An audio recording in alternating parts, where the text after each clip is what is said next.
I've come a long way and I know I must be great. I've traveled far and wide and I am proud to say I will never be weary, oh, neither will I relent. Iná ò bá tán láṣọ ẹ jẹ́ kí n tán lè kọ́nà. Àgbẹ̀dẹ tó ń lórí lójú kan ó ṣàlùhùn torí ká má bàa jìyà láṣẹ yá má jìyà lọ́fà o. Iṣẹ́ lóògùn iṣẹ́.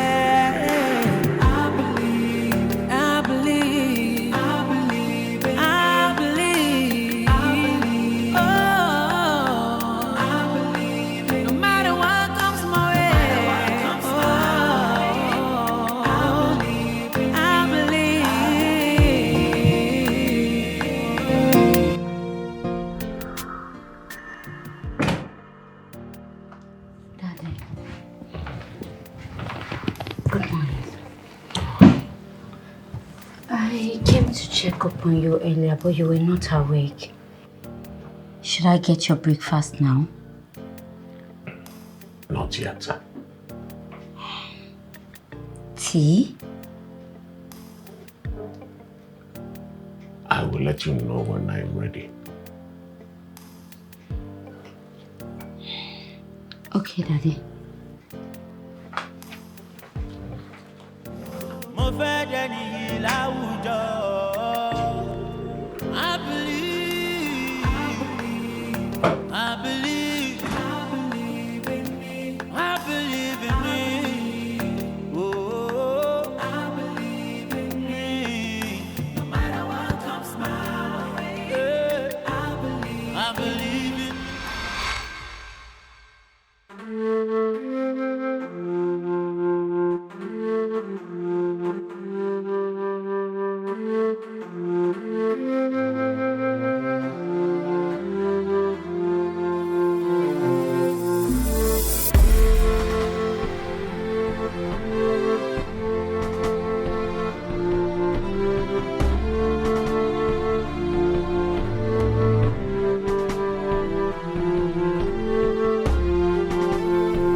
Isaac, ibi lójó kò sí látàárọ̀ ló fẹ́ mí lẹ́nu oko ọ̀lẹ ni ọbọ̀ ṣe wà yìí. Ọ̀rẹ́ fi mí lẹ̀ ó ti rẹ̀ mí o látàárọ̀ tá ti ń ṣiṣẹ́.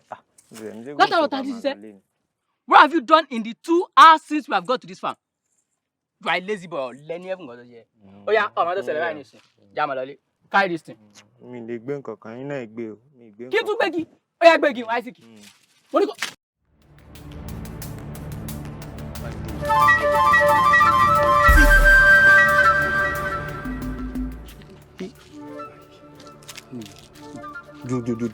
Do àwọn ọmọ olóhùn ṣe gànràngànràn nínú ilé báyìí. Ṣé bá àwọn Koleosho nù? Àwọn ọmọ Koleosho má sọ fún mi pé àwọn ọmọ tí Koleosho ti torí wọn ṣe wàhálà tó ná gbogbo owó wàhálà ìlé lórí lélẹ̀. Àwọn náà sáré kiri bí ẹran ẹ. Ẹran sàn ju àwọn ilé yìí lọ. Ó dẹ̀ ń gbìyànjú lé wọn lórí wọn náà wọn nílé ìwé o. Àwọn tó yẹ kó lọ sóko wájú kó lọ wọn lè fún wọn kán máa dáko.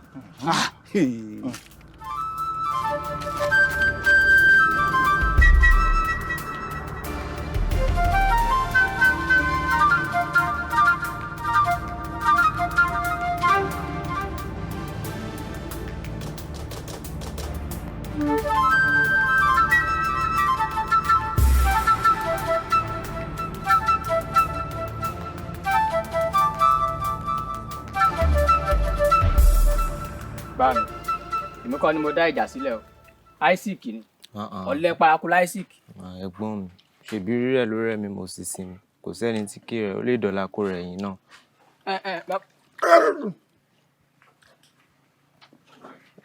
Isaac.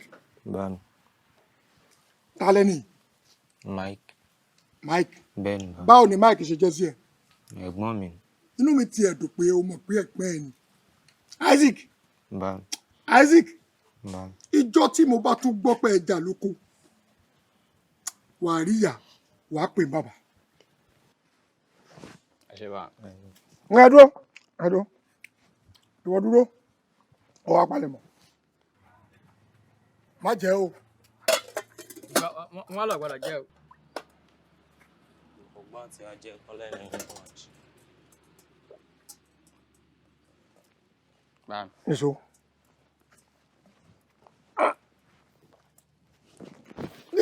Fọ́jẹ́ ń fọ́ tí ọ, ó fẹ́lẹ́ jù.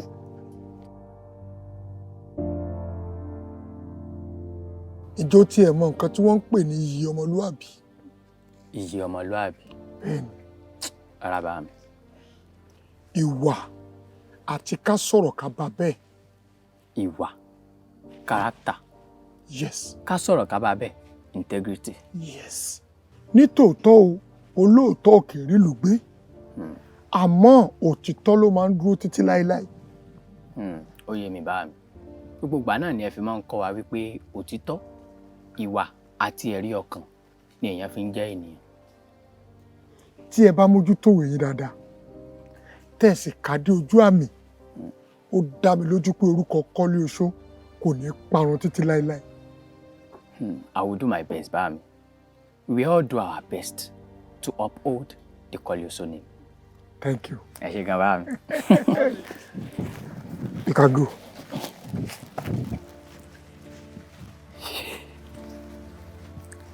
Ọkàn mi balẹ̀.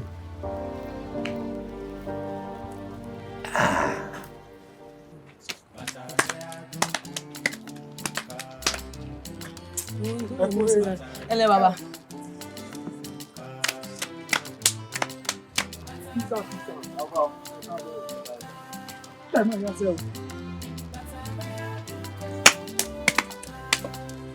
God bless you. Sísá wọn kẹ́ ni. Nítorí dáhùn ọ̀lẹ́ tiẹ̀ náà. Sí mi lọlẹ̀. Dákun gbọ́ wa ní òjì. Dáhùn ọ̀sẹ̀ tá à ń ṣe lọ́jà rí.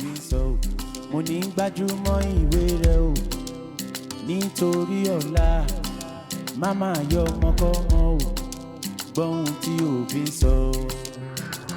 Ọmọ mi ṣeun rere tí a dára o ọmọ mi gbọ́ tèmi tí a dára o ọmọ mi ṣeun rere tí a dára o ọmọ mi gbọ́ tèmi tí a dára o ọmọ mi ṣeun rere tí a dára. Shut break! Some of these people are just lazy. No effort at all. That is what they are. Exactly. That's why I don't disturb myself on them. Yes. Well, in my class, I don't give them any breathing space. Gbogbo agbára báyìí mo fi ń kọ́ wọn. Gbogbo agbára kẹ. No. Èmi ò dá láwọn lórí wọn o. Bẹ́ẹ̀ ni. Because I'm looking for money. Money. That's what I'm looking for. Ṣé ẹ ń gbọ́ ọ̀rẹ́ mi Akin? Bẹ́ẹ̀ ni o. Owó náà ṣe pàtàkì. Yóò ní tàn ẹ̀jẹ̀ ọ̀rẹ́ mi. Ó ṣe kókó. Bẹ́ẹ̀ ni o. Ọ̀rẹ́, wọ́n jà fọ̀rọ̀ lẹ́sọ̀rọ̀. What about the independent party? Any special costume to use? Nothing special, really. Okay. I plan to wear a dansiki. Dansiki? Abikiloro. Dansiki is good. I wear dansiki likewise. I will tell Bosun to wear dansiki.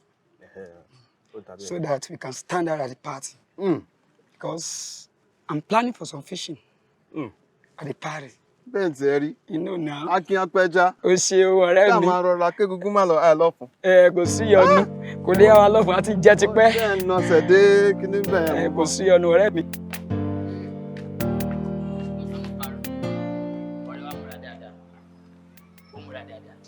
Àwọn ará bí ò mọ tán ṣe ní jàre. My goatee should have earned me the crown. Ọ̀rẹ́ wa, it is not by your goatee o. Ẹ wò mí ẹ tún mi wò. Ìwà lè ní èsì nǹkan.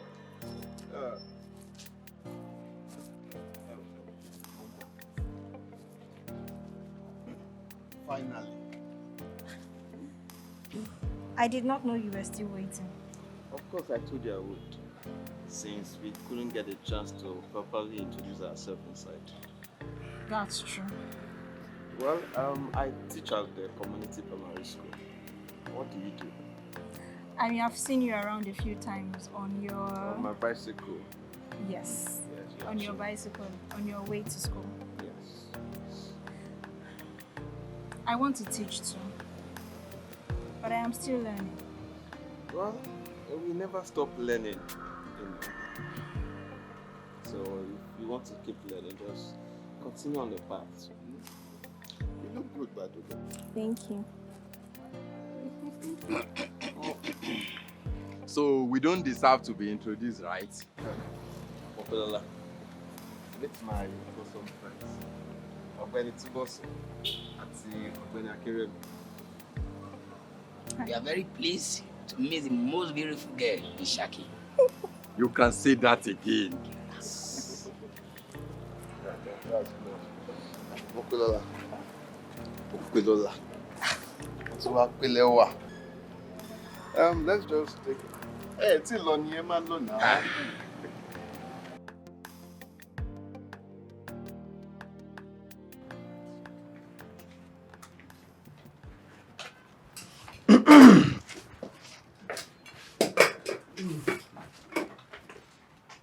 Good morning, all.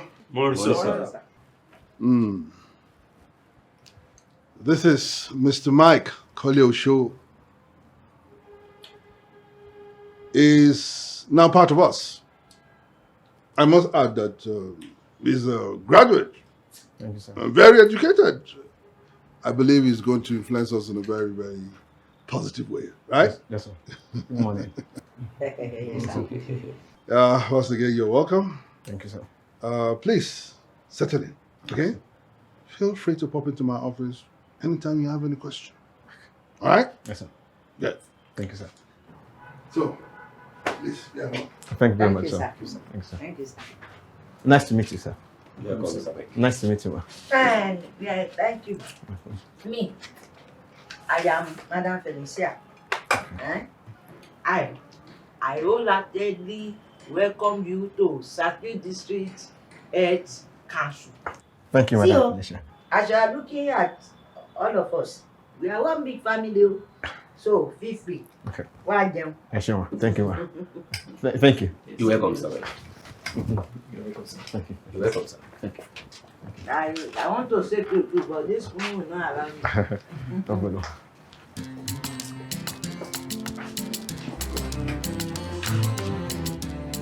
Do you know what it means to put this boy on our levels? You're asking me. If he promoted before us, they are already flaunting his education in our faces. Rárá o, mi ò gbà o. What shall we then do?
Tí n bá gbọ́ ẹ dáadáa, ó fẹ́ kí n transfer kúrò ní district. Àbí? Bẹ́ẹ̀ ni ọ̀gá. Kí ni ìdí pàtó gan-an tó fẹ́ ká transfer kúrò ní district? Plenty reasons, sir. In fact, I want to move my family. Okay. Kò sí wàhálà, bó ṣe fẹ́ nìyẹn. Bẹ́ẹ̀ ni, sir. Okay. Thank you, sir. Appreciate it, sir. All right. Sir. Sure.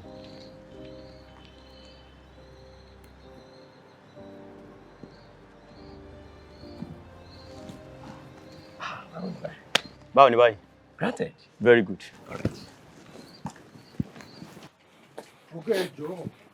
Ọ̀gá ẹjọ́. Sẹ́rí, ọ̀rọ̀ ẹ̀bẹ̀ kúkú kọ́ àti kẹ́ ṣe ohun tó tọ̀nà fún àǹfààní yín àti gbogbo wa náà ni.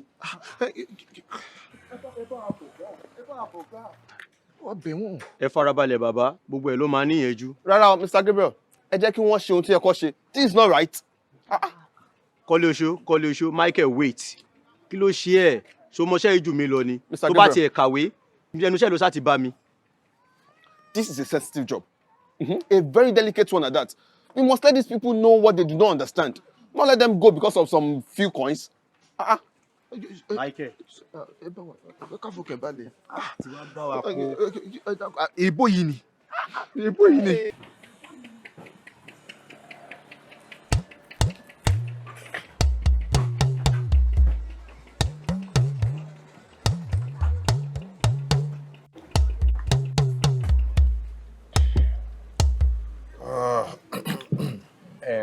How is it going with the old men in your office? Alàgbà Gabriel àti Láyéwọlá. I did not tell you. What? They've been transferred. Yes. I heard they asked to be moved to another district. According to Oguntuberu, they were threatened and annoyed by my presence. All of them? Most of them. But Láyéwọlá and Gabriel left last week. That's so serious. I feel sure. Yeah, this. What about Mopelola? Mope is fine. She's doing very fine. What's your plan? Do you want to marry her? Marry Ke. Ngbo, Mike, don't you want to sample some more beautiful ladies before getting married? Chongbo rewa. Ọ̀gbẹ́ni Túbọ̀sún. Mopelola is enough for me. I don't see any need to sample anything else again. I begin mo wá kiri ẹ̀dá. Àbí ọ̀rẹ́. So, Mike wed Mopelola. O ṣe ń gbà sí ni.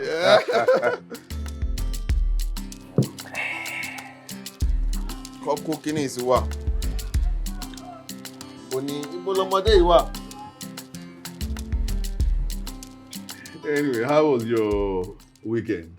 A dúpẹ́ lọ́wọ́ Ọlọ́run sá. Àmọ̀mùdẹ̀ jẹ́rìí ẹ̀ wá tí máa ń yàn àwọn yẹn. Ọ̀gá. Lójú ẹ̀. Yes. On a more serious note, what do you think of becoming a supervisor? Supervisor? Oh, yes. Since you joined us, I've noticed some remarkable skills and good work ethics in you. And I thought, why not? It's time. Oh, God, this is a surprise, sir. I hope it's a pleasant surprise. Very pleasant, God. Very, very pleasant. I mean, very pleasant, sir. Well, I just thought that, time to toll that, get lazy, can dump people hard work. Oh, God, don't do that too. I'm sure you can handle it. Okay, I can tell you, sir. Yes. Congratulations. Thank you very much, sir. Thank you, sir. Thank you, sir. I'm really grateful, sir. Thank you, sir. I know you'll do well. I know. Thank you, sir. You're welcome. Thank you, sir.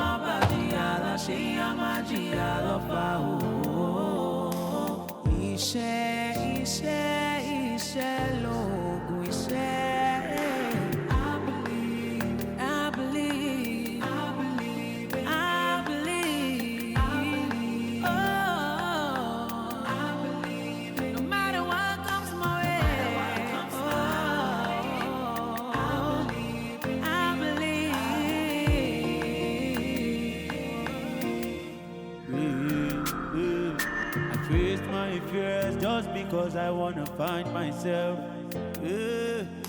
I've walked through darkness and gloomy places. Mopelola. Brother Bosun, good afternoon. Brother, how? Why, brother? For that my simple name. How are you doing? I'm doing well. I'm just returning from school. I see. Auntie Tisa. Yes. Mopelola.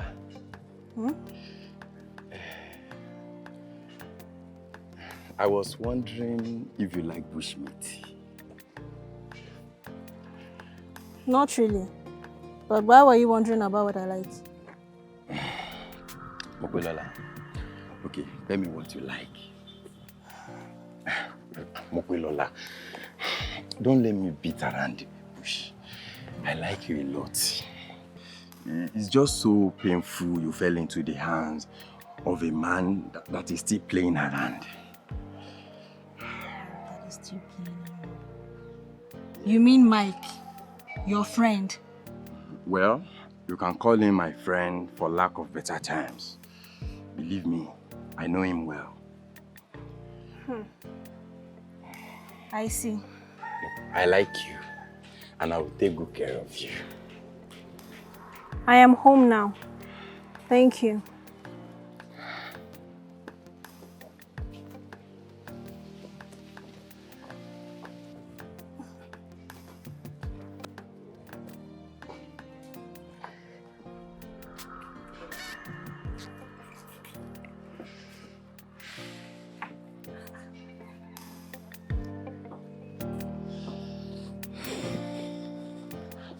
Say, àlàyé mi ti yé yín báwọn. When he enters, you clap. Kìí ṣe pé ẹ pàtẹ́wọ́ tí ó dàbí ẹni pàkẹ́dùn mú yín lọ́wọ́ fa. Ẹ pàtẹ́wọ́ sánsan. Ó yé yín àbẹ́ ẹ̀ gbọ́.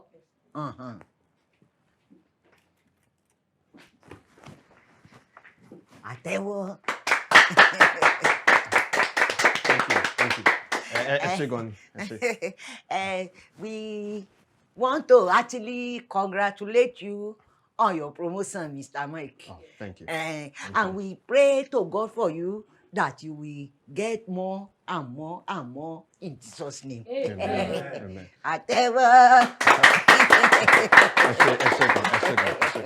Thank you. I want to thank all of you for your support, your love, and your encouragement. You are welcome. Most especially Madam Felicia. Allah knows it is God. I am very certain that we would achieve great success for our district. I just want us to remember that before we can achieve anything that we set our mind to, we must work together. Ben. My door will always be open for anyone that wants to see me. Let me go see Eshegon. Àtẹ́wọ́. Oh, so, I will office me. Okay, sir. Answer. Àtẹ́wọ́ bí lọ́rùn gbẹ́kún. Sure. Babalaje ayọ̀ tí yín náà kò gángan.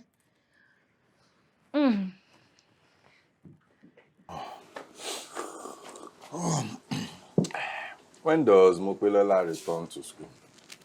Very soon. Kitini Adebayo. Well, I don't know. I just find it difficult trusting all these school girls. Oh. Well, I trust her. I trust my Mopelola. Just keep your option open, Michael. So the shock will not render you handicapped.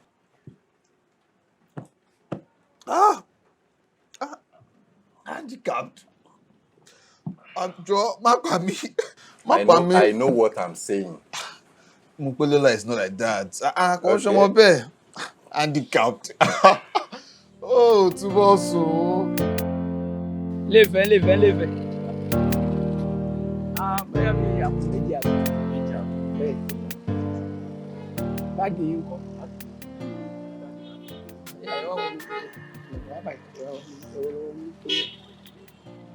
Live.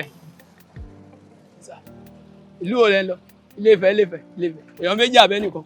Rárá o, èèyàn kan náà méjì ló ń lọ. Okay. Yeah. Ẹ ṣé sá.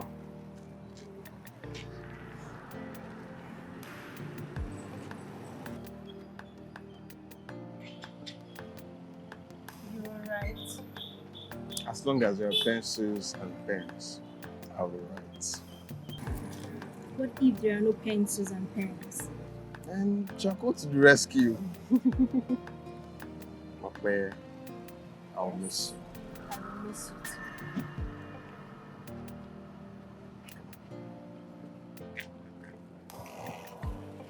just take care of yourself, huh? And as I said, I'll write on this. Sure. Mm-hmm.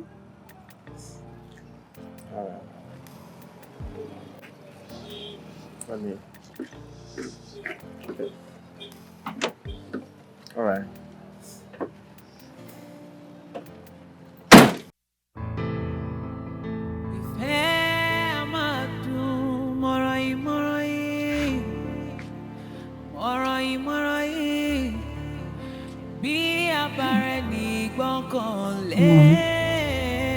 Ilé ọkọ tó ń lọ yìí ọba kò àbíró ọba bo àbíyè tòjò tẹ̀rùn lé alákẹ̀ẹ́gbẹ ọmọ yọyọ nílé aládì ilé ọkọ ò ní gbóná mọ́ o yọ iyọ̀ ńbẹ̀ ọ̀gẹ̀dẹ̀ gbọ́dọ̀ kọ́ yàgàn o ò ní yàgàn ẹ ṣeun mo dúpẹ́ o ẹ ṣeun o ìtọ́jú ẹ̀dọ̀wọ́ yìí ẹ ṣeun.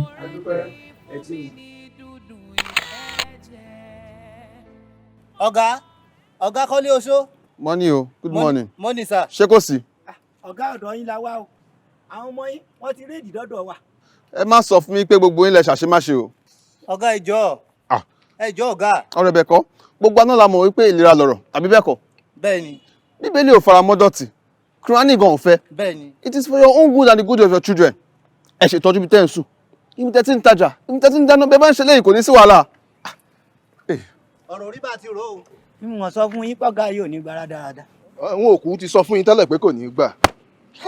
Tí a bá wa pọ̀. Marora o. Thank you. Ṣé.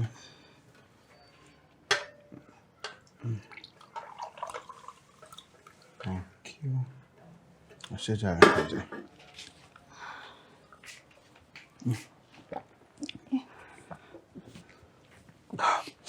My dear. Yes. I've been thinking of something for a while now, you know. Is everything okay? Everything is okay. But I think we need to find a new source of income.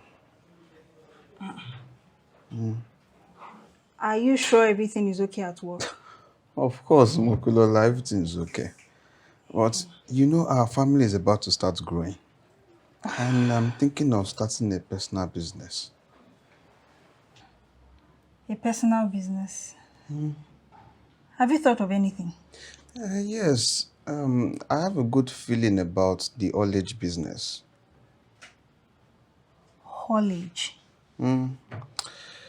I can foresee that it is about to be the next big thing. And I want to give it a try. It is very foolish to focus on my civil service salary alone. Well, that's true. When it comes to your foresight, I can't even say no. Because you foresee like Samuel the prophet. Mokulola. But then, we'll need to pray about it. For guidance, Abi? I agree. No, we'll pray. I'll pray about it. Shall mommy kick? Pẹ̀lẹ́. Thank you. Yemi. Thank you. Kò sí. Sure. Mama ṣèyọnu púpọ̀ jọ torí Ọlọ́run. Pẹ̀lẹ́. Báwo wá ní tibí tájọ sọ tẹ́lẹ̀? Ó rántí pàjọ sọ̀rọ̀ kan.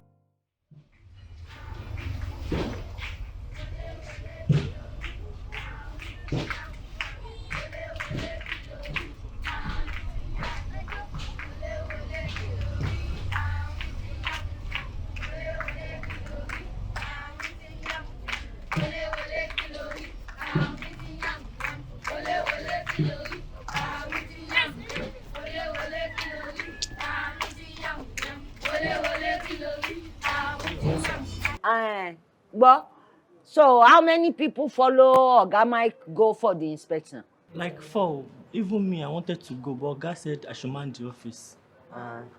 Àyè rẹ náà nù. Hey, Mother Femi. Do you know Oga Koleosho will soon be leaving? Abẹ́ ẹ̀ mọ gbọ́dẹ̀ ọ̀dẹ̀. If I don't know that Oga Mike is leaving for this office, now who else go know? That's serious. Things are really going to change around here. You are right, oh. Me, especially, I can never forget Oga Koleosho because it's the main reason I have a property in my name. Maybe that time when Oga Koleosho, when he started there, I just came.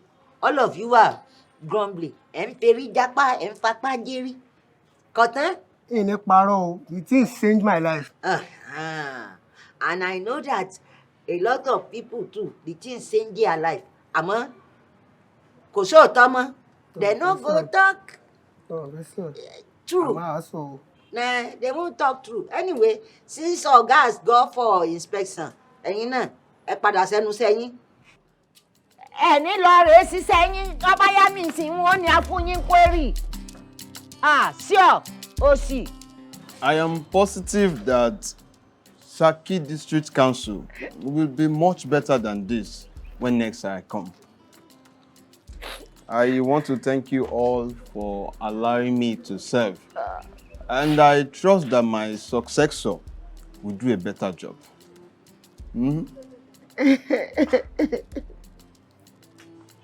My dear Madam Felicia, thank you.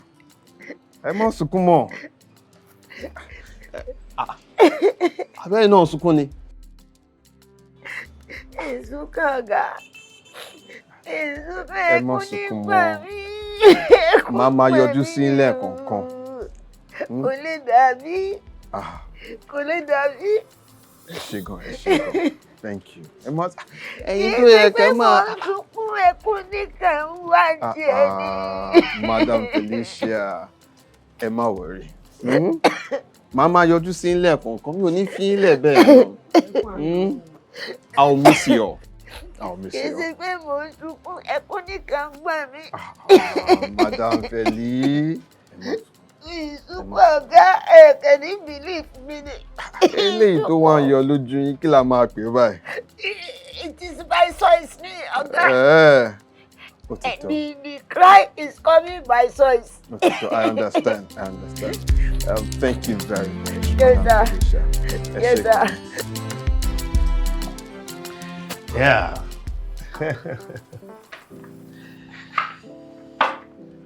Yeah, baby. Wow. This is small, but this is what we are managing. It is practical and simple.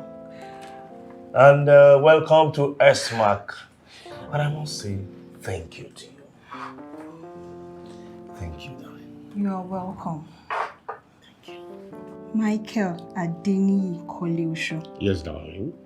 I pray for you on this day that this will not be the end of your exploit on earth. Amen. Your name shall be heard for greater things in Jesus' name. Amen. And you will live long enough Amen. to reap the fruits of your labor, Amen. of your kindness, Amen. and of your integrity. Amen. Your children shall surround your table. Amen. And you will fulfill your purpose in Jesus' name. Amen. Amen. Amen. Thank you, darling. Thank you.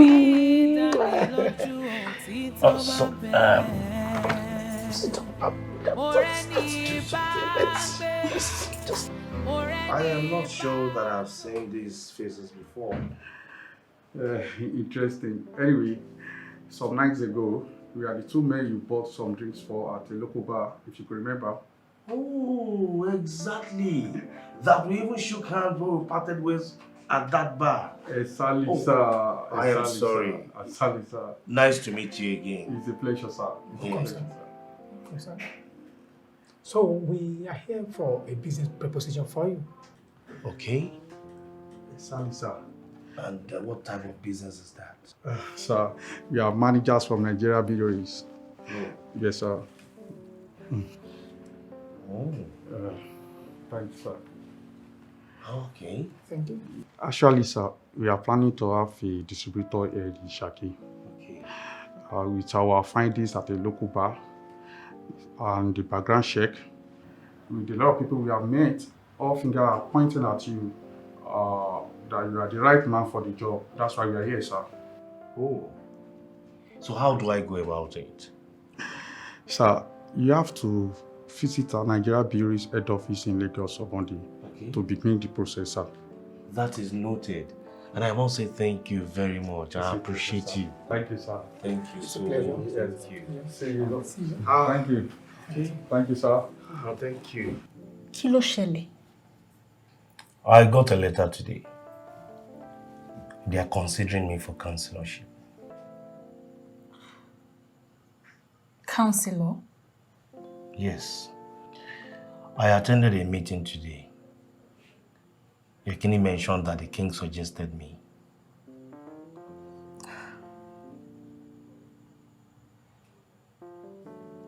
Do you want it?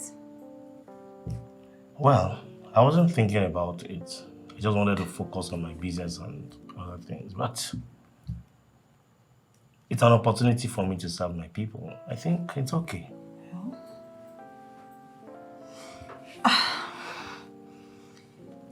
If you think it is good, then it is good. But how will you cope with everything? The businesses and politics. And my family. Oh.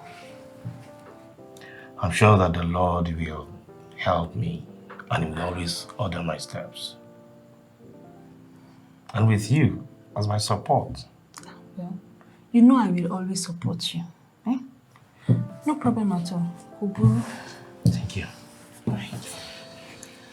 Thank you, Lord. No show.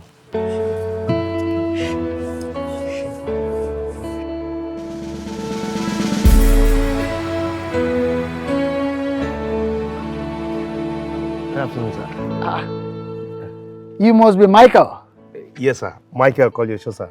Oh, very good. I've heard so much about you already. And I've always wanted to meet with you, sir. Interesting. Yes, sir. His Royal Highness believes so much in you. And I don't think you have any serious opposition to your councillorship candidacy. Thank you so much, sir. It's all right. I'll see you around. Thank you, sir. Bele? Sure, sir. Omoluabi? Thank you, sir. I'll see you around. Kabiyesi is inside. Sir.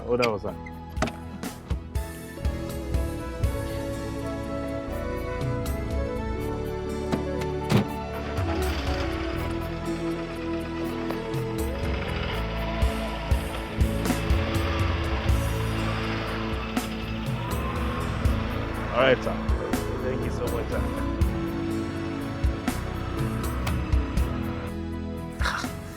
Where is this girl now, eh? For her to just bring a drink, it's taking forever. Are you okay? Yeah, I'm okay. I'm good. You look like something terrible happened. I just told you, I'm okay, I'm fine.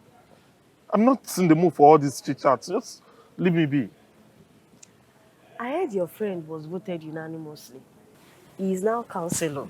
That is Oh, woman, do I look like someone that is interested in all these things? I just told you I'm not in the mood for all these things. Say, if you don't have anything to say, just keep quiet. Okay? Keep quiet. You don't need to talk. Abeni! I have been thinking. I've made a lot of inquiries. We lack so many things as a local government. We lack so many social amenities.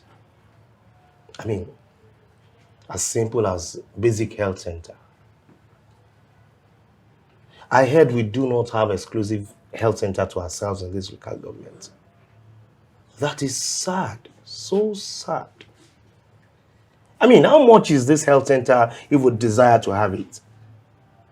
How much is it? That is if you want it. Anyway, I think I'm going to help.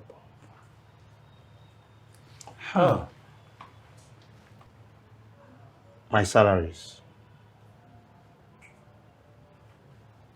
I won't be collecting my salaries. I'll make it useful for the development of this local government,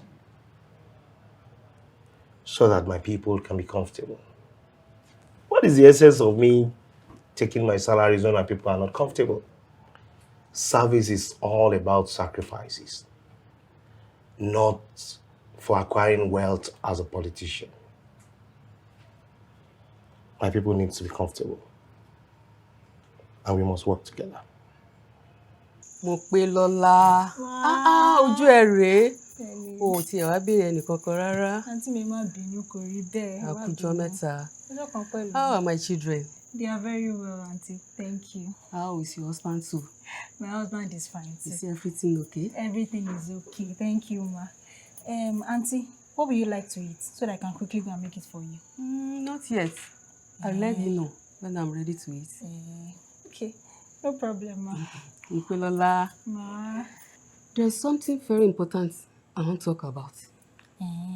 What could that be? It's about your husband. My husband? What about my husband? Nukwe, what are you doing to keep him focused on you? He's a successful man. A politician. A businessman. Jaye. You need to tie him down. Auntie me, tie my husband down? What do you mean by that? Barely. Nothing serious.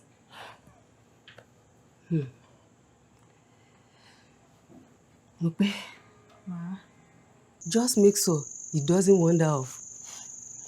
Auntie me, why should I go about searching for what is not missing? My husband is a good father. He is a good husband. And I have him whenever I need him. Although his life may be different from mine, but I am contented and I love him like that. Nupe, women won't let him rest. Auntie me, don't worry about that. I have no issues with my husband. Shetibo, don't worry. Are you ready to eat now? What should I make for you? Àmàlà or iyán? Oúnjẹ ni mo bá wá. Gbogbo ohun tí mo sọ kalẹ̀ yìí, oúnjẹ. Don't worry, I'll go and get you something to eat. Don't worry, mo ń bọ̀. Mo pé lọ́lá.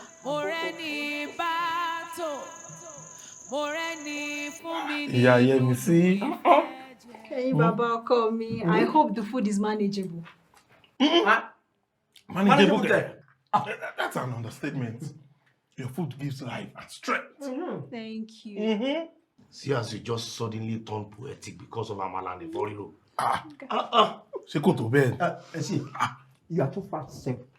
I was thinking I should borrow words from Shakespeare. I am glad you are enjoying yourselves. Please excuse me. The kids' lesson starts in a few minutes. You have done well. You are excused. Please go. Yes. I'm FFU. You too like food. Mike, you are the luckiest man in the whole of Oyo. You are a liar. You can see. I am the luckiest man in the whole wide world. You can say that again. That's true. That's true. Egbono, Yakini nko. Yakini? Yeah. I believe he's doing fine. And the last I heard, I think he was traveling to Lagos. Yeah. It's okay. Mike. Oh God. You are enjoying. You are enjoying. I must enjoy. Look at what you are enjoying alone. I must enjoy. Yeah. Please, if you don't mind, can I get something small to take home? Abi? You want to take home again? You want to take home again? Not a friend. Come and give us some to take home. But never mind my own, but you can bring it, no problem.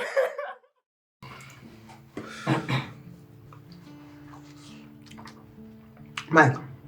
Yeah. What about your work? Which one?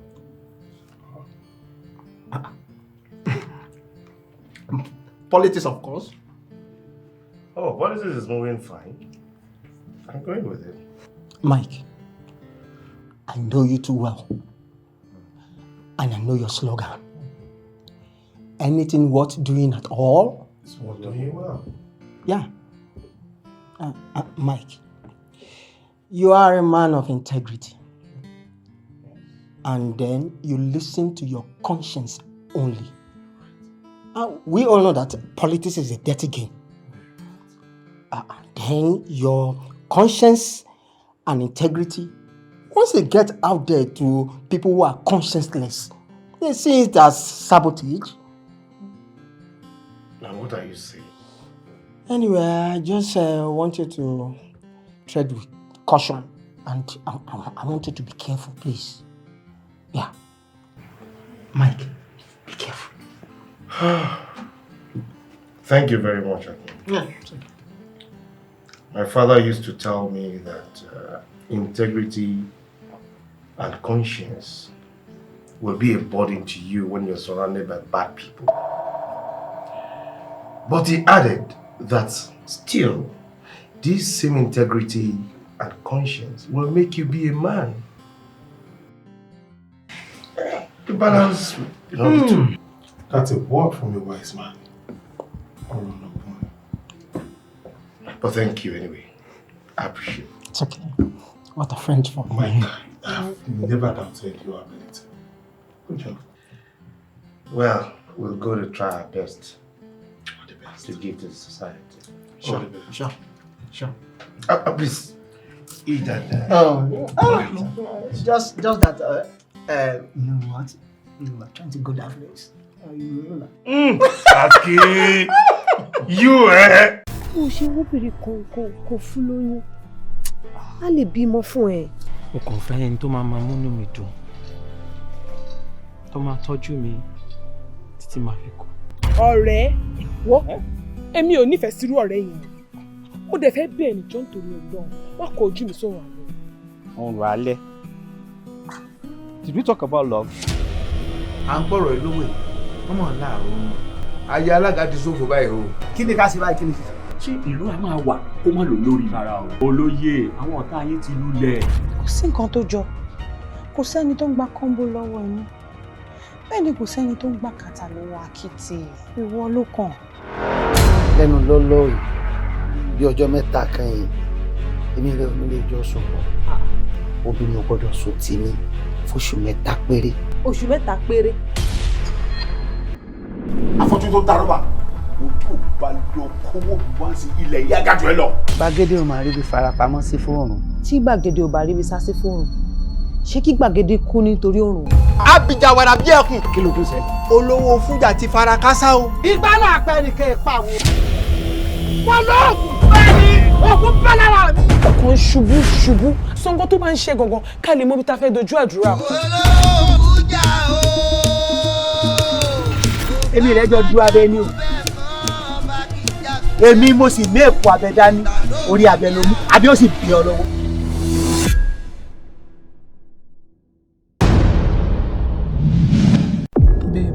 Ṣé mo lè bí ẹ question kan?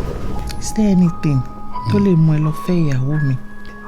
Ẹ fà rò pé ọkọ yín wọ́n lè ní obìnrin mi síta. Tí n bá dọ̀rùn tí mo wá tí mi ò rí ẹ, of course màá settle down máa fẹ́ ìyàwó mi. Kí ló ń ṣe ètò kan mo máa kárí ẹ̀yẹ́yìn I love this man so much. If love is not working for you, then move on with your life. Ọmọ pápú rẹ̀ jọ ẹ̀hàn náà gan, ó kàn fẹ́ ní fine boy face ni. Hello? Yes sir.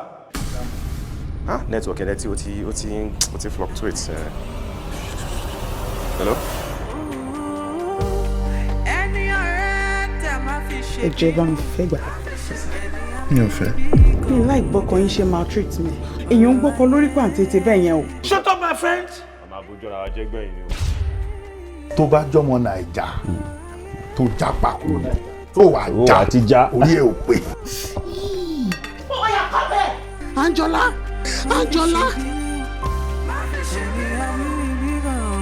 Ìyá ọkọ bọ́kọ mọ ẹ̀sùn, ó dẹ̀ lóyún. Màá pàdánù. Kò ní fọkọ mi ṣeré o. Èmi ò lè trust anybody.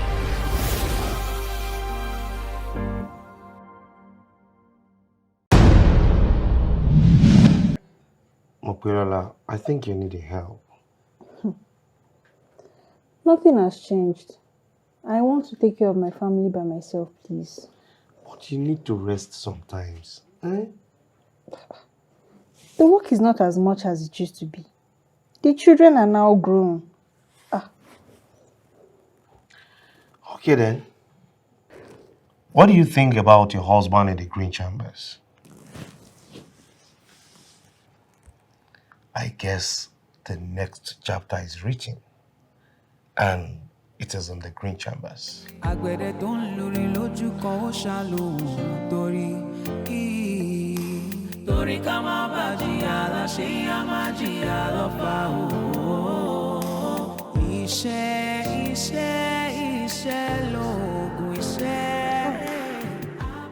Hello, sir. Miss. Yes, sir. Sit. No, Mrs. Shadari. Shadari. Mrs. Shadari. Yes, sir. Ah, such a tongue twister. I hear that a lot, sir. Yeah. Yeah, you're welcome. Thank you. Like I said when we first met, I do not like publicity. I do not like unnecessary popularity. I chose to do this because my spirit goes with you. Oh. So, I mean, that's why we are here. Thank you, sir. I'm so grateful for the opportunity, and I promise not to waste your time. It's all right, my pleasure. Yes, sir. Take it easy. Can I help you with No, that? no. It's fine, sir. It's fine. Okay. So, shall we? Sure. Okay. Why did you choose politics? I did not choose politics, actually. But politics chose me. If I have my say, I will not write politics on the history of my careers. I would rather face my family and my career. But because politics chose me, that's why I'm here. Is it true that you served as a councillor for 3 years and you rejected your salary for all the 36 months? No. Okay. I did not reject my salary. Okay. I only make them to use my salary for my people. Why? Because I have my business flourishing. I can afford some basic things for myself and my family. I can take care of myself and my family. Some people can't. Some people can't. They can't even afford some things as basic as healthcare. That is why we serve. For those in politics, it's not a get-quick-rich scheme. If you bring money into the office as a politician, you are expected to spend all that money in the office for your people. Yes. You have served as a councillor. Yeah. You're serving presently as a House of Rep member. Yeah. What is your political goal? Before I formed you, I knew you. Let's leave that response to giver of life. Like I said, when service calls, we find ourselves there, and that's why we are there. What is your relationship with Chief Babalaje? Uncle Bola is my mentor, and he's done so. What is your biggest regret so far? I do not have any regrets. I stepped on toes. I was backstabbed. I lost some friends, some close associates, but I do not have any regrets. I'm fine. Thank you, sir. You're welcome. That's all. Yeah. The Oyo State government has released the name of its commissioners. Among them is Mr. Michael Koleosho. Mr. Michael Koleosho is an astute politician whose love for his people knows no bounds. Thank you, Jesus. My daddy, hey, my daddy. Yes, your daddy is now a commissioner. Mommy, is a commissioner as powerful as the governor? No, he is not as powerful as the governor, but he works with the governor.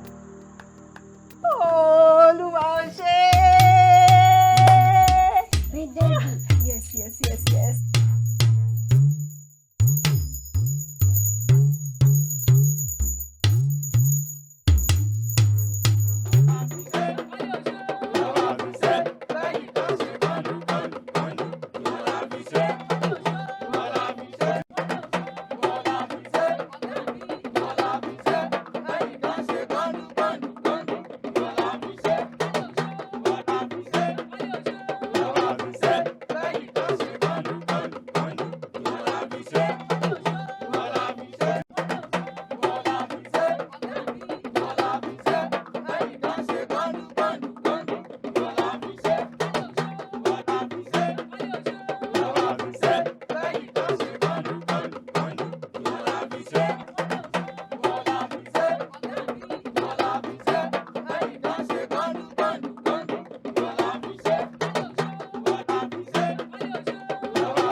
ẹ ṣé gan, ẹ ṣé gan, ẹ ṣé gan.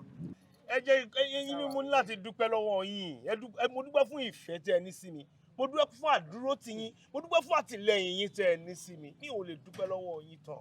Ẹ ṣeun gan. Ẹ wo bàbá olóyè, ẹ má wulẹ̀ dúpẹ́ lọ́wọ́ wa. Àwa gẹ́gẹ́ ló yẹ ká máa dúpẹ́ lọ́wọ́ yín. Àbí kí lẹ́ni mo ti wí ẹ̀yin ìyẹn mi. Mi ò gbọ́dọ̀ má dúpẹ́ lọ́wọ́ yín. Ṣé ìgbà tí mo ń ṣiṣẹ́ wọléwọlé ni mo fẹ́ sọ ni? Àbí ìgbà tí ẹ yàn mí sípò gẹ́gẹ́ bí kánsẹ́lọ̀ kí n lọ ṣojú yín lọ́dọ̀ ìjọba? Mo ní láti dúpẹ́ lọ́wọ́ yín. Tẹ́ ẹ bá jẹ́ kí inú mi dùn kẹ́ ṣàtìlẹ́yìn fún mi kẹ́ gbárùkù tì mí. Mi ò lè sí ńbẹ̀ kẹ́ máa dúpẹ́ lẹ́nìí. Ẹ wo bàbá olóyè, ọ̀pọ̀ ni wọ́n ti wá tẹ̀ wá nílùú Saki wà yìí tó jẹ́ ipa ti fìbò gbé wọn wọlé nígbà wọn padà dórí ẹṣin tẹ́ ńṣe ni wọ́n sọ ìpàkọ́lùké fún wa. Àbí kí ni mo ti wí ẹ̀yin ìyẹn mi? Ẹ wá jẹ́ n sọ nǹkan fún yín. Ṣé rí gbogbo eléyìí tí mò ń ṣe fún yín? Àtìlẹ́yìn yín tẹ́ ẹ ti fọwọ́sowọ́pọ̀ pẹ̀lú mi náà ni kẹ́ máa ṣe. Ẹ̀tọ́ yín ni. Èmi kàn ń jà fún yín lọ́dọ̀ àwọn ìjọba ni. Ẹ̀tọ́ yín ni nǹkan tó yẹ kẹ́ ẹ gbà náà nìyẹn. Àdẹ̀ṣẹ̀ bẹ̀rẹ̀ ni. A máa ṣe lọ. Bàbá olóyè, Koleosho, irú bíi ti yín sọ wọ́n nílùú Saki yìí. Àbí kí ni ẹ wí? Bẹ́ẹ̀ni. Ayé olúgbọ́n, mo dábòrò méje, ẹ̀rù máa fìwé lórí. Ayé àrẹ̀sà, alábòrò mẹ́fà, ẹ̀rù máa fìwé lórí. Ayé Koleosho, lọ́wọ́ àràdá ìwọ lọmọ Ṣakí nílé Ògún rọ́kí àgbẹ̀dẹ òòrọ̀ bàbá Oke-Ogun tún igbó àṣàbàrí nílé bàbá tó bí ọlọ́mọ ológun òní kárẹ́ o àṣàbàrí ò kọjá ẹ̀yin lọmọ gbẹ́dọ́gbẹ́dọ́ kan ò lè gbá gogo ẹ̀yin lọmọ ará alágbẹ̀dẹ òní gbowó wọn ni ẹ̀dálẹ̀ ẹ̀ mọ́ lọ.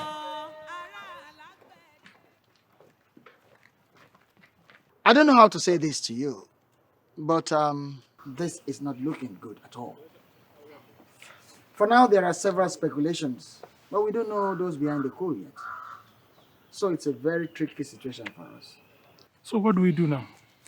Nothing. Go back home to your families. Let's see how it goes. I may have to go to Lagos. I'll get in touch with you. Your Excellency, do we have to be in Lagos with you? No. We have nothing to fear, by the way. This administration is quickly clean.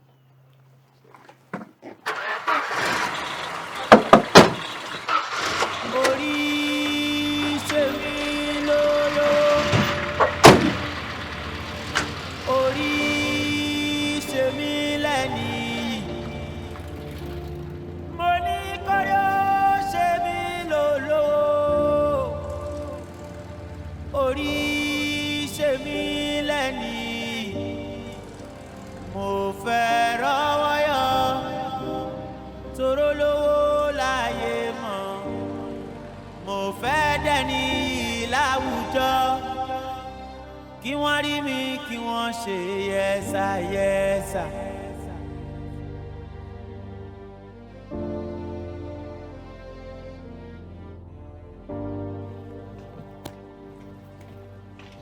Daddy Yemi.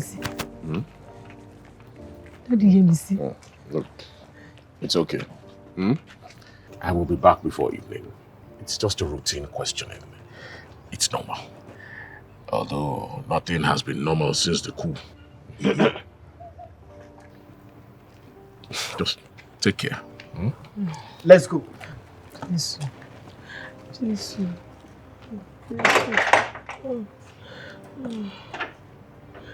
Do you understand?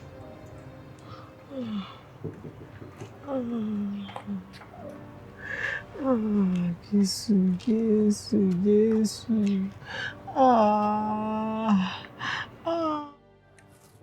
No, now. No. What I know for sure is that my friend has no skeleton in his wardrobe. I know him. I can beat my chest for him. I know my husband. You see, politics, my friend, politics is a dirty game. Very dirty game. It can twist even the most pious of men. I mean, it changes people. Nothing can twist my husband. We can never be twisted. Exactly. Mind types is very rare. Maybe you are right. Yayamisi, I need to ease myself, please. Please. Biola, how did you know? Adupesa, we are doing very fine. They miss him, but we are holding up fine. Because I heard these accounts are frozen. Only NC.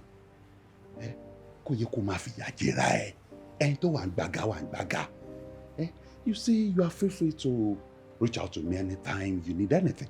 I mean anything. If you are bored. Thank you. I am doing just fine. Thank you. Well, maybe you are lonely, bored. Well, I've said it all. You don't need to cry. Yes. I am here for you. It's okay. Kilo wan sọkún sí, why are you crying?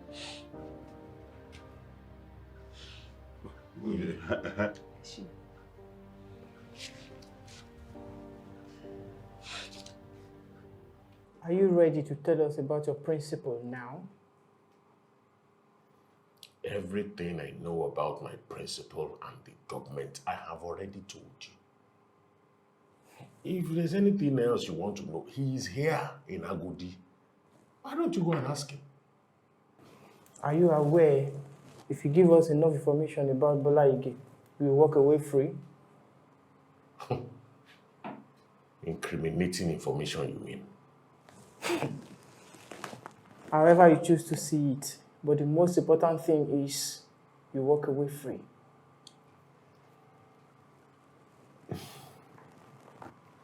I have nothing to say. I have no incriminating information about Governor Bola Ige. He is the most decent and upright man I have ever worked with. How is it possible that other commissioners had information for us? Well, since you have already gotten so much from them, then how come you still need much more? I guess you don't miss your family that much.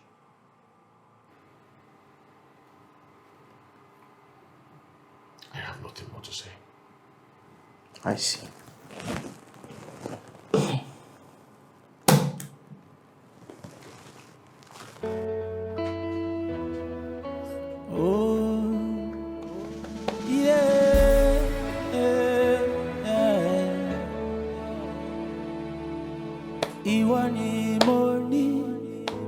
Ìwọ ni mo ní láyé àtọ̀run,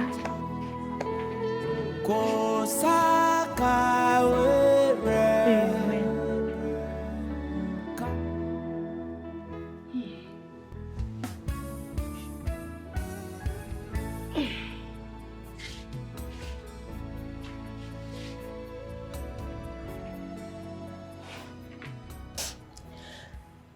Olúwayẹmísí. Mummy. Kí ló dé, kí ló fẹ́ kú? Now listen to me. God is in charge and everything is under his control. If God does not permit it, it will not happen. I tell you, it won't. But Mommy, it's been months now. Did he do anything wrong?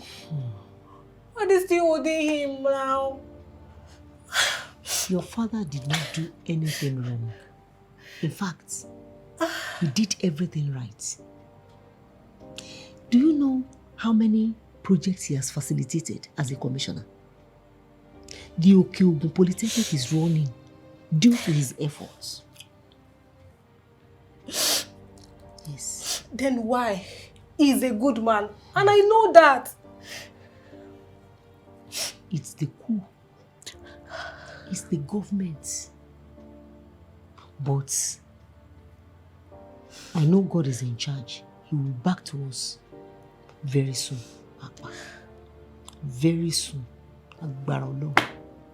Agbára Ọlọ́run. But thought of his friends, none of them comes here anymore. Friends. Hey, Oluwayemisi, you remind me of a Yoruba adage that says, "Ẹsẹ̀ gìrì nílé àjọfẹ́, àjọfẹ́ kú, àwòrán nìkan." That is life for you. That is life. You hear that? Yes.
Yemi see.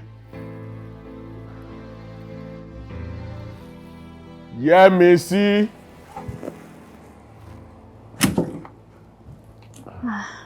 Daddy, it's 2 p.m. You have not had your breakfast.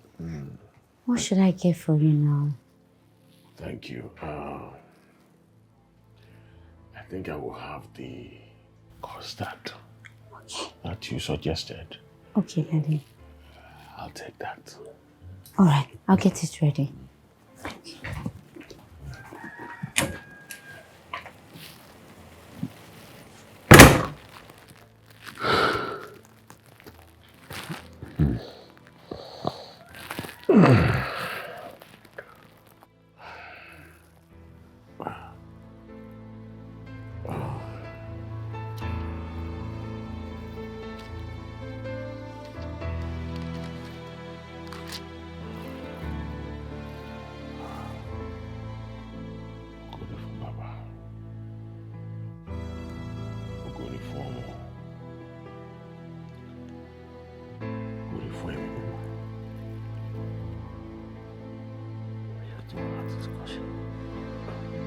Wá wo ohun tó lùgbàlà mi ṣe ìyanu lóye.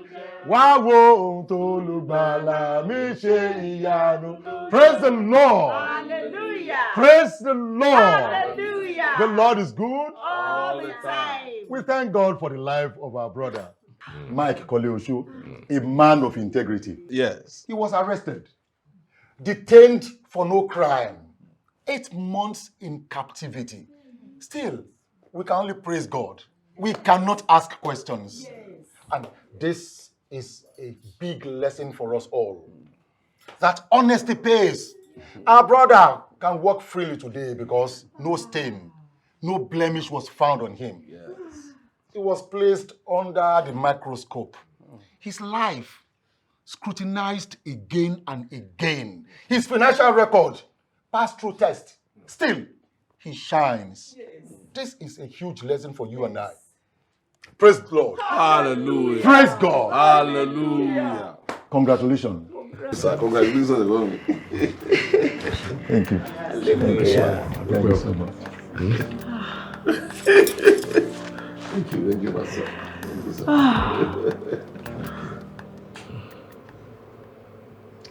Thank you, Yayemisi. Why do you thank me? I did what I did to hold my family together. A rare breed. 7 children, all by yourself. with nobody to help you from anywhere. Don't say that, Daddy Yemi. You are fine. Really fine. We missed you badly, but we remain strong. Yes. And there I was, thinking that my friends were going to stand beside you. Daddy Yemi. Tubosun is not your friend.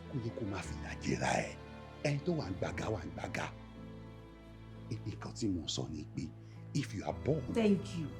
Don't tell me he tried again. He did.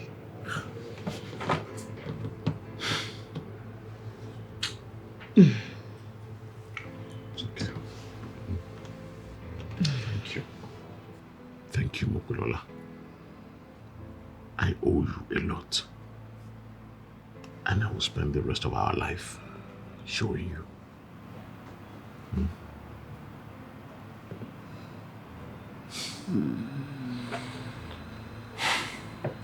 Thank you, Lord.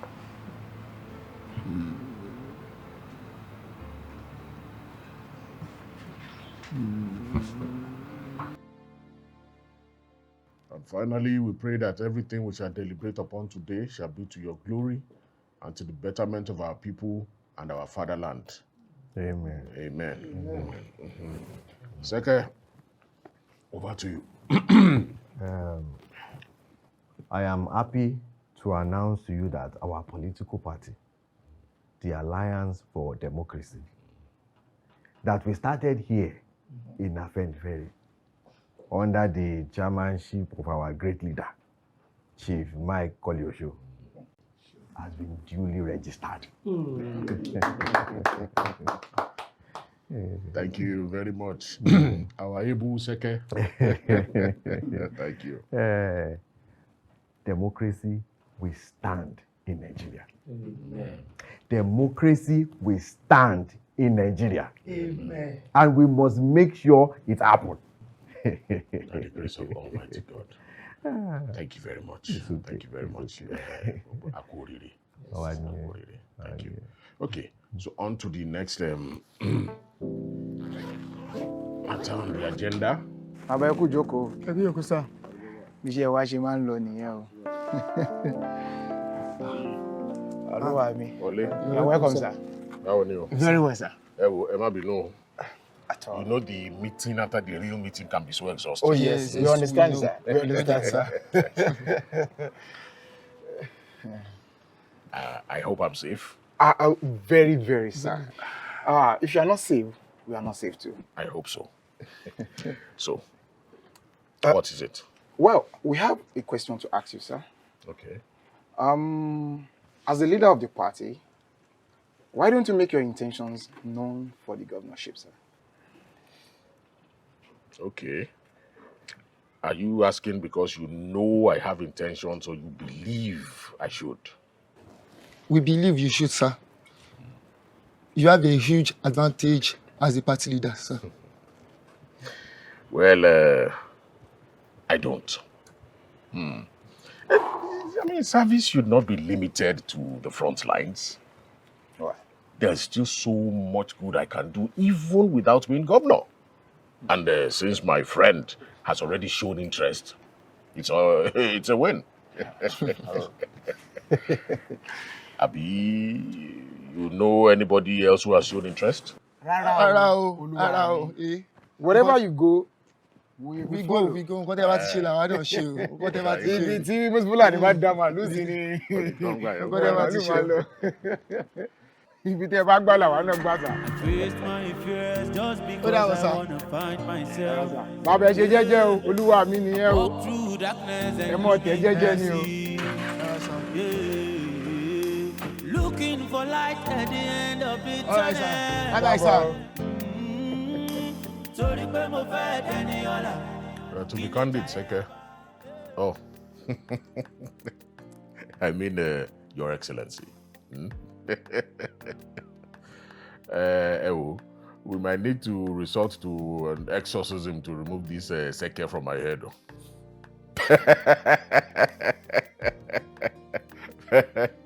Your Excellency, you have done well. You have done well. And again, I thank you for the position. And I want to declare between you and I that I will do my best as SSG of Oyo State. God helping me. Thank you very much, Your Excellency. All right, sir. Okay. I was born to lose. I was born to reign. I tell you, any Tony J. My love, mo fẹ́ dẹni láwùjọ. I believe in me. I believe in me. Oh, I believe in me. No matter what comes my way. Ẹ káàbọ̀. I believe in me. Hey! Ẹ mà káàbọ̀, ẹ kú rìn. Isaac Corey. Oh, no. It has been guest after guest. God is good. Yes. Is he in? Yes, he's in. I left him on the phone Good. when I stepped out. Good. So how was the journey? You know, the thought of your amala made it very smooth. Yeah, Baba, come, let's Thank go you. inside. It is well. Yeah, BC. You can go in now. Thank you. Ah, God is good. Isaac. Congratulations, Mommy. Sure. You deserve every good thing of life. Thank you. Yes, Mommy. You are a good man. Ben, sir. A good man. Yes, sir. Isaac. Sir. Are you in danger? Because you just called me a good man. The same me that used to whoop your behind way back in Shabe. I'm going to be a kid with you.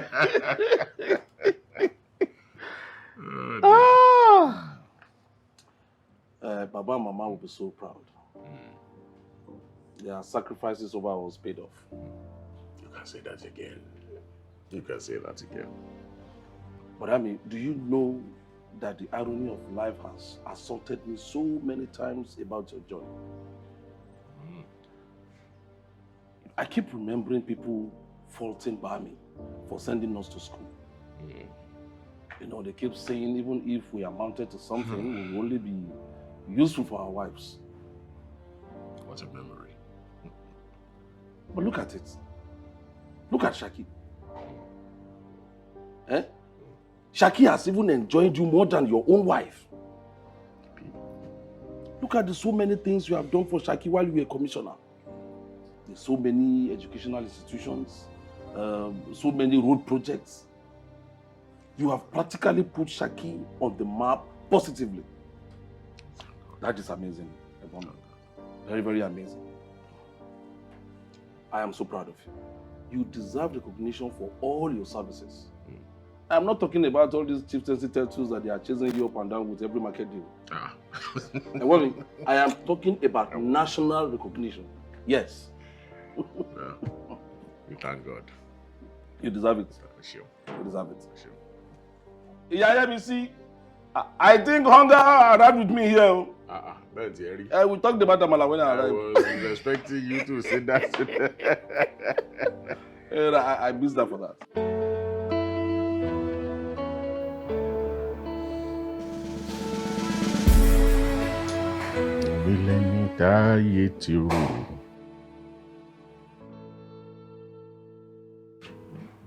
Wípé kò lè dá nǹkan rẹ̀ ṣe.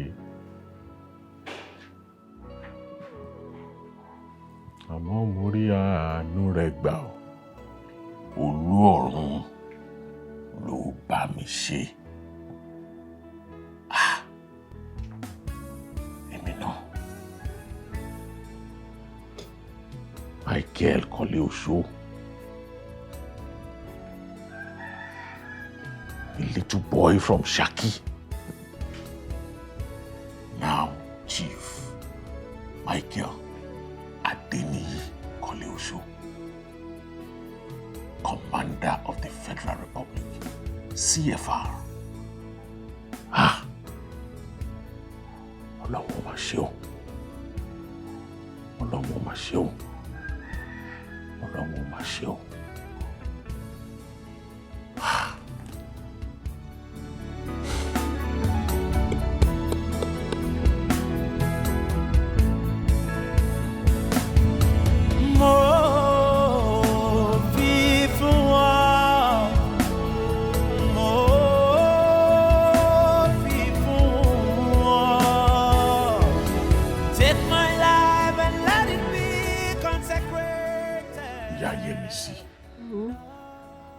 Sure you are okay. I have never seen you lay down in bed for days like this before. I'm all right. I'm just tired. This is what you have been saying for days now. We should go to the hospital.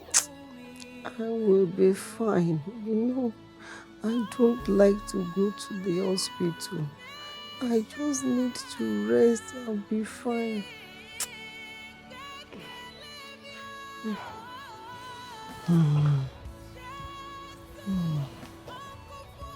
Father Lord, I commit your daughter, Esther Biola, into your hands. Please, Lord, give her divine healing.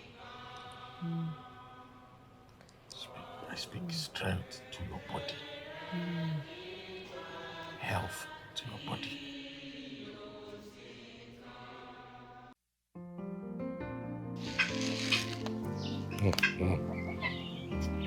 Bọ́ síbí kó wá jẹun, kí ló ń sá fún?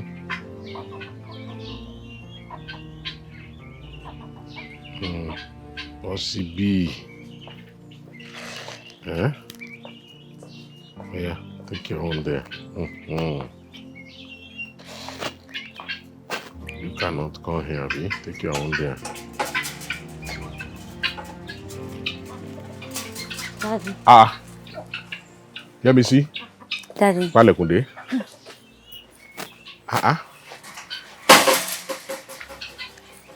Yemi, see? Daddy. I hope you are okay. How is your husband and your children? We're all doing well, sir. But this is a big surprise. I wasn't expecting you. I didn't plan to either. Why didn't you tell me Mommy has been sick? Because it didn't seem like sickness at the beginning. Just tiredness. Then it now started deteriorating into her not being able to even get out of bed. Mommy stayed in bed? In fact, she could not cook. Wow. She must be really sick. Yes, and I didn't want to bother you since you were way up in the north. But I have made arrangements for her to leave for the US for proper checkup and most especially rest. Your brother and his wife are expecting her. But all the same, Daddy, you should have told me. I apologize. Okay, I'll go see her now. You do that. Umbo. Yes. Oh, yeah.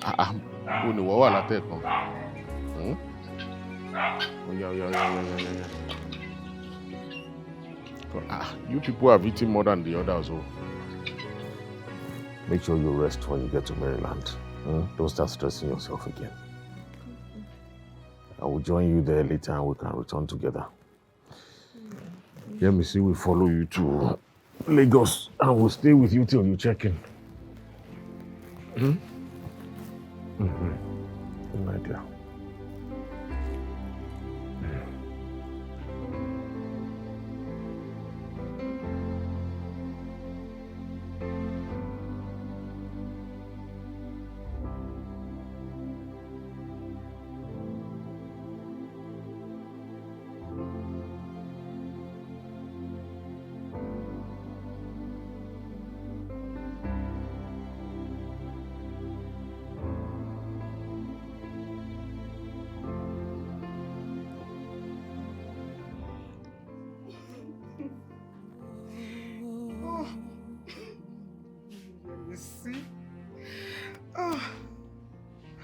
can boldly say it. That Mummy Yemi lived well. She lived a life worthy of emulation. I'm so proud to know this woman. She's a very great woman. Why, God? This is sad. This is sad. The time this woman supposed to read the fruits of her labor, that's why. Why? It is well, Mommy. It is well. Indeed, Mama Koleosho was an exemplary woman. But God takes the righteous to spare them from evil. It is well. It is well. It is well.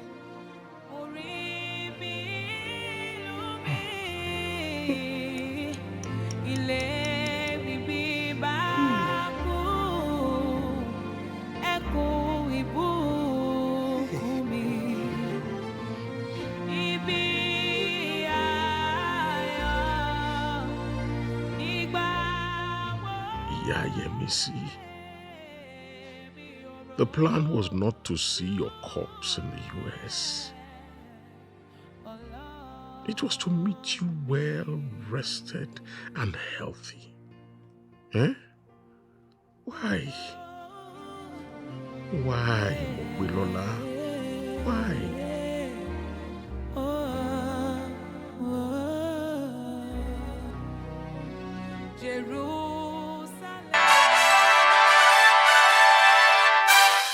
The good book says, with long life will I satisfy. Kashama dúpẹ́ lóòótọ́, Kashama dúpẹ́ lóòótọ́, ọ̀rọ̀ wa ò gbẹ́jọ́ wẹ́wẹ́, Kashama dúpẹ́ lóòótọ́. Kashama dúpẹ́ lóòótọ́, Kashama dúpẹ́ lóòótọ́, ọ̀rọ̀ wa ò gbẹ́jọ́ wẹ́wẹ́, Kashama dúpẹ́ lóòótọ́. Whatever. It was indeed a great day. It was. What a life. See, Isaac, Chief Michael Adeniyi Koleosho. I thank God for everything that He has done for me. Everything I ever asked God for, He gave to me. I am fulfilled. If I die today, I live empty. Because I have emptied myself into this life and it gives me joy. But I understand you completely. And I am very happy. Truly very happy. But you still have a long time to stay around. You are not going anywhere. Not anytime soon. My only sorrow sometimes is that Yemi did not wait around long enough to see all of this. But I will be sure to give her all the details when we see again. But not now. Not now.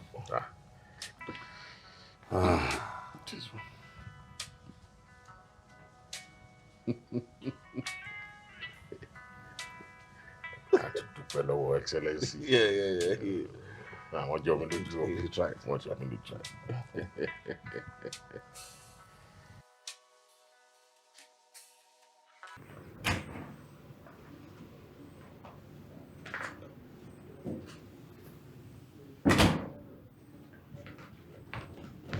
Daddy, here is it.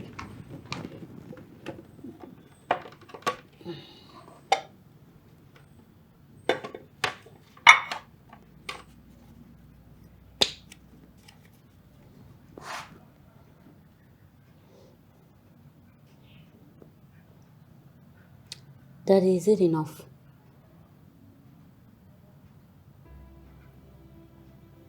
Is it enough? Should I add milk? Daddy?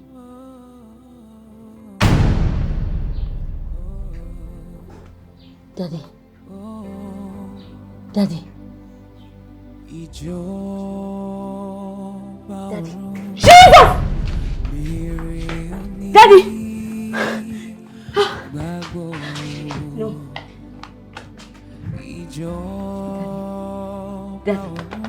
Daddy.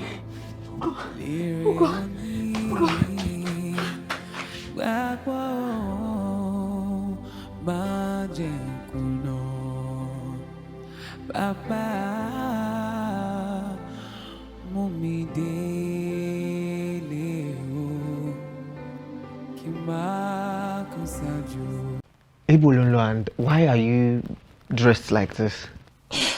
Ṣó rí pé nǹkan tó wọ̀ ti wà too exposing ni. Ṣé ìwọ feel weather ni? O rí poro mú. Go inside. Change this dress. Thank you. Hey, bosun. Ó funny gan. Ó máa ti fẹ́ máa bá mi sọ̀rọ̀ bí ìgbà pé ọmọ ẹ̀ ni mo jẹ́. Àbí bóyá bí àbúrò ẹ̀. Ṣé mo jẹ́ bí kókó ni? I'm an adult for crying out loud. Mo mọ nǹkan tó fit me, mo mọ nǹkan tí mo fẹ́ wọ̀ at the time tí mo fẹ́ wọ̀. And I don't go about telling you what to wear or what not to wear. Right to the new relationship yìí lèmi náà ní, so I don't get it. Seriously? Yes! Seriously! Kí ló ń ṣe ẹ́? Why tó ṣe fi pé o fẹ́ máa là lé mi lọ́wọ́? You don't even pay half of my bills. Problem tí mo ní pẹ̀lú ẹ nìyẹn. Múnjọlá, problem tí mo ní pẹ̀lú ẹ gangan nìyẹn. Why ti life ẹ tó revolve around bills every time? Bills, tomorrow bills. Because the world revolves around bills. And as a day like this where they see me so, anybody when they pay my bills, he gets zero right. I repeat, zero right on top of my matter.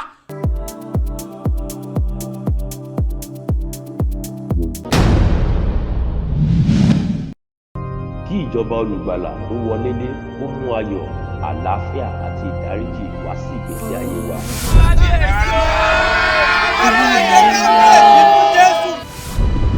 When trust is lost. This is exactly 9 months ago tí mo ti rí ẹgbẹ́ yìí. Ẹ̀yin kọ́ síbi kan ni ó yẹ kó mọ̀ ní dáadáa. Ó ló wá ń kánjú lọ bàlàbàlà tó wọlé ní ìsìn. Màmí, ó yẹ kẹ́ mọ̀ wípé tí mo bá dé tí mo bá ti fi ojú kan Àjọlá, ara mi ò tí lè balẹ̀. And now feel hurt. Bí Folúwa, kí ni orí sọ sí ọ̀rọ̀ ọmọ bíṣọ̀pù tí wọ́n ń sọ káàkiri? Ọmọ bíṣọ̀pù, yes, ọmọ bíṣọ̀pù kan náà.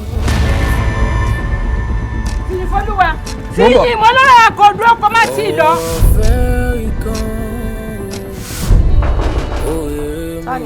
Èmi ni màá fi yìn. Àjọlá kọ́.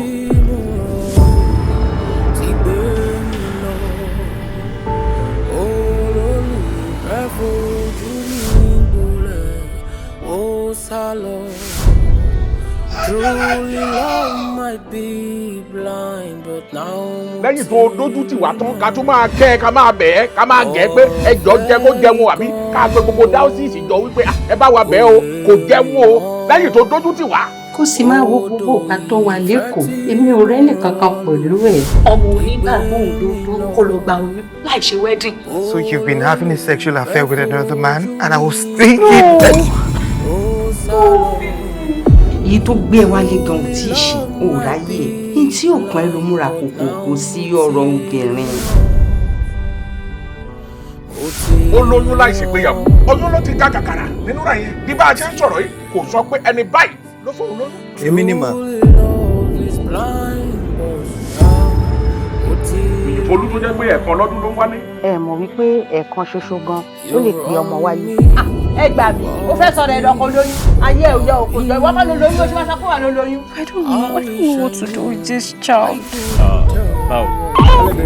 Angela ni mo fẹ́. Bánjí ló máa fẹ́. Àjọlá ni mo máa fẹ́. Kò dẹ̀ sí nǹkan tí ẹ̀dá aláyé kan máa ṣe sí.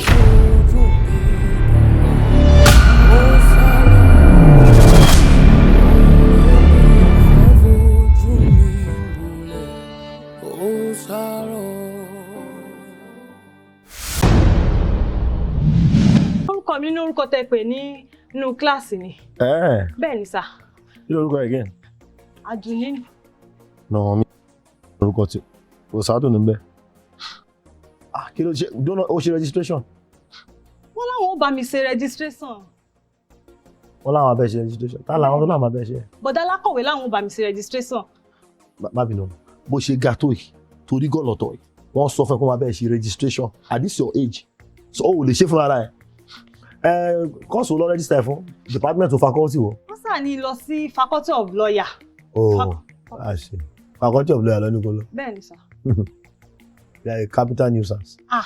Ó farabalẹ̀ gọ̀ ni ó gọ̀ tán ni o capital nuisance ni faculty of lawyer lọ ní kó register. Kí ni ha kí ni ha.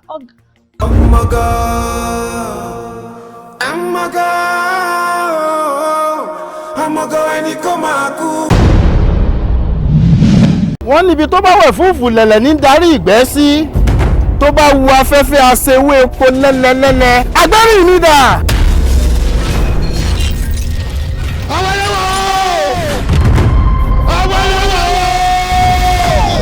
Erékeré tiẹ̀ náà tó ó sì ń ṣe bí ọmọdé.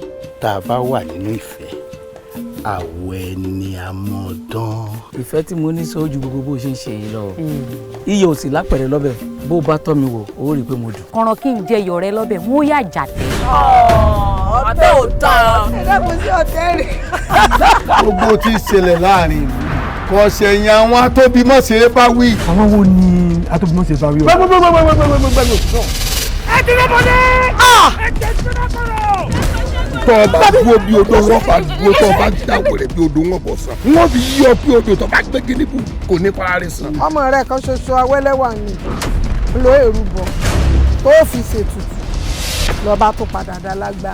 Ìdí nìyí tó fi jẹ́ wípé tẹ̀rín tó yàyà la mú rí àwọn alágbára. Ìlú pa ta ló pa èmi ló pa. kí lórí sọ sẹ́sùn àpààyàn tí wọ́n fi kọ́ yìí. wẹ́ẹ́ mú bá gbé tẹ láròyé wáyé. ṣáà ti jáwé sẹ́nu fúdi báyìí. Ó di dandan kárí ìjà òdì. Tó bá tún sọ̀rọ̀ ò ní sọ mí ìmọ̀ tí ì jáde láyé. Èmi ògún tó mi sì ò bá ní lálejò bí afẹ́fẹ́. Abániwóhun ọ̀sìn kì í ṣe bí tèmi. ilé dọ́bẹ̀ àjọkọ̀ dìde tó sá ilẹ̀ ẹ̀wọ̀n ilẹ̀ ogun bá mú. ọba mọ gbọ́ àìkú ọba mèrè àìkú alámọ̀ tí ń mọrí olú òní jí ó fọ́ ó yá gbéra lé òdìdé atẹ́gùn gbéwọ́jú lẹ̀. Ẹran tó bá fojú dọdẹ inú àtàrẹ jẹ ní èmi ni wọ́n pa. irọ́ ni ò lè fi mí ṣe ìtọ́kọ̀ ó ṣe wò. Lónìí olónìí mi jọ mọ̀ pé ọba méjì ò lè sí lórí ìtẹ́. Ẹ ti kẹ̀yìn sẹ́wọ̀n alálẹ̀ àwọn alálẹ̀ sì ti kọ̀yìn sí yín. àmì ìyọ̀rẹ́ èèyàn ọ̀gá.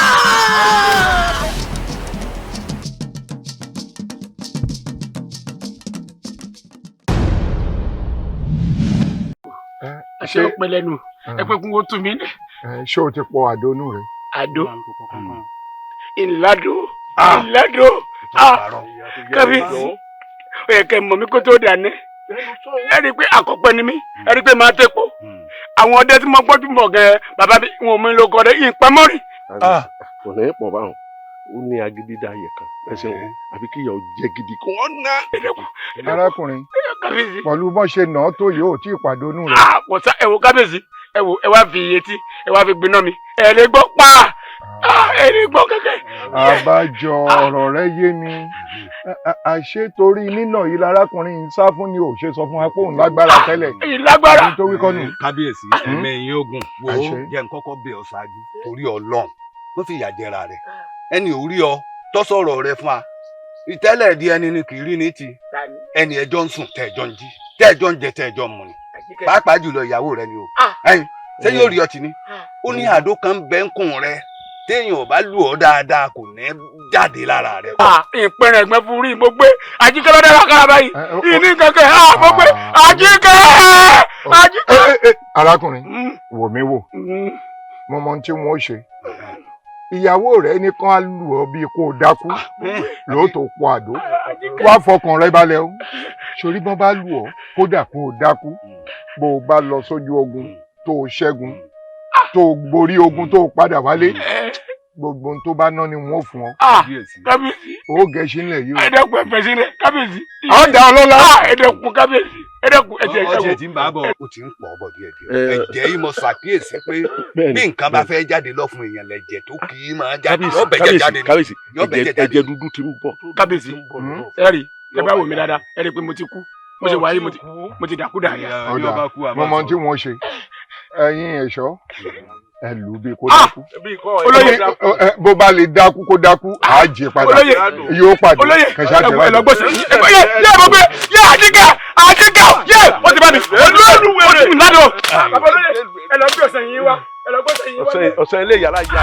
Agídínú kò gbé ní débi kan.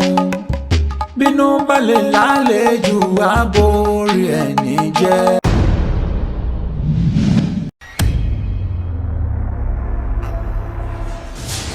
Kí ni ìdí gangan tí ọkọ mi fi lọ sí Nàìjíríà tẹ́ fẹ́ sọ fún mi? Àtìgbà tó ti dé kókó nǹkan tó bá wálé gan ó ṣókùnkùn sẹ́mi àti bàbá ẹ̀. Mo ti sọ fún yín pé ẹ fún mi ní time ó kàn náà kọ́ tí mo wá yanjú nílẹ̀. Mọ́mí mo sọ fún yín lánàá mo ní ọmọ yín Father Christmas ni wọ́n ń ṣe promo gbogbo nǹkan tí bọ̀dá mi kó bọ̀ pátá wọ́n ti kó lọ sílé Awẹ́lẹ́wà. Ẹ̀yin team of Ganu sí rèé o.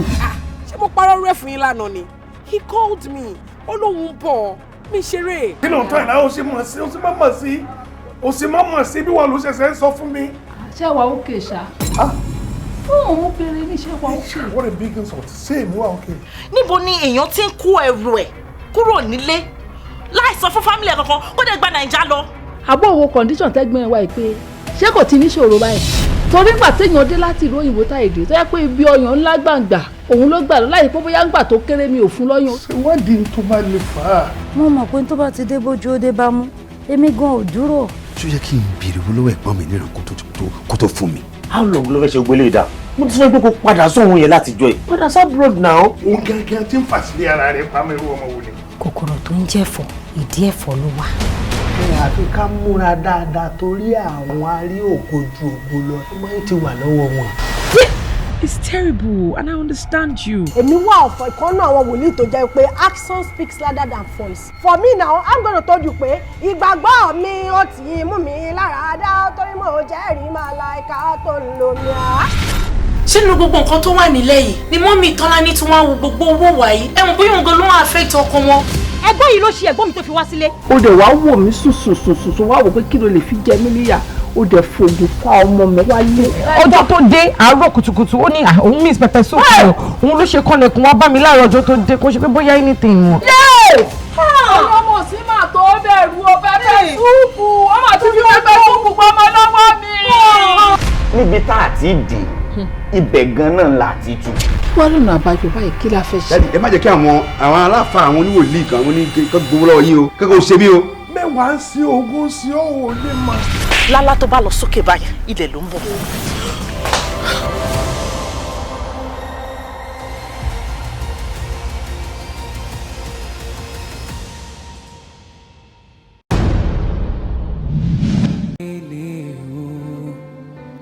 Kí